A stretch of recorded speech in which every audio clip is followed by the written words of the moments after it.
TRS Warangal సభ సందర్భంగా మార్కెట్లకు సెలవు ప్రకటించడంతో పాటు రైతుల ట్రాక్టర్లను బలవంతంగా తీసుకున్నారని ఆరోపించారు కిషన్ రెడ్డి. దీనివల్లే రైతులు మిర్చిని మార్కెట్లకు తరలించలేకపోయారని విమర్శించారు. అయితే కిషన్ రెడ్డి వ్యాఖ్యలను జోగ్గా అభివర్ణించారు హరీష్ రావు. రాజకీయ లబ్ధి కోసం ప్రయత్నిస్తున్నారని ఆగ్రహం వ్యక్తం చేశారు. ఒకటి, మార్కెట్ యార్డ్ బంద్ పెట్టారు టీఆర్ఎస్ బహిరంగ సభల పేరు మీద. రెండు, రైతులకు వాళ్ళ సొంత వాహనాలు కూడా అందుబాటులో లేకుండా టీఆర్ఎస్ పార్టీ నాయకులు రౌడీజం చేసి, గూండాయిజం చేసి రైతులను బెదిరించి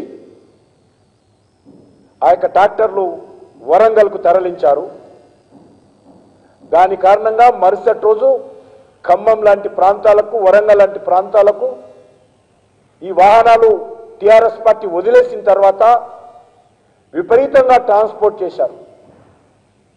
ఆ ట్రాన్స్పోర్ట్ కారణంగా మనం టీవీలో చూస్తున్నాము, కొన్ని వేల బస్తాలు, లక్షల బస్తాలు మొత్తం రోడ్డంతా, మార్కెట్ యార్డ్ ఒకటే కాదు, మార్కెట్ యార్డుకు ఉండేటువంటి అన్ని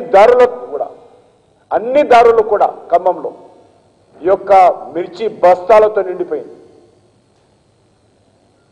దీన్ని వ్యాపారస్తులు ఆసరాగా చేసుకొని తమకు అనుకూలంగా మలుచుకునేటువంటి ప్రయత్నంలో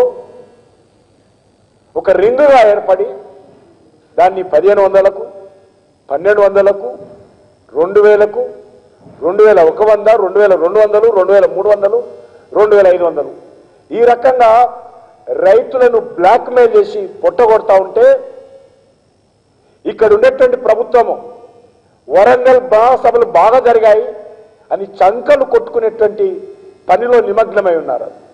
అది జోక్ కాదు. అవే కిషన్ రెడ్డి గారు మాట్లాడుతూ కూడా ట్రాక్టర్ లేకపోవడం వల్ల మిర్చి తరలింపు ఆగిపోయినది.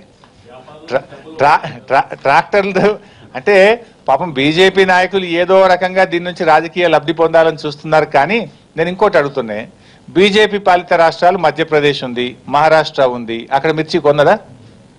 మహారాష్ట్రలో మధ్యప్రదేశ్ ప్రభుత్వాలు, బీజేపీ పాలిత రాష్ట్రాల్లో ఆ ప్రభుత్వాలు మిర్చి కొన్నాయా? అది ముందు దానికి సమాధానం చెప్పమనండి. ఈ రాష్ట్ర ప్రభుత్వం 4000 రూపాయలు ఎకరానికి ఇస్తుంది, వాళ్ళని ఏమని అడుగుతారా మరి?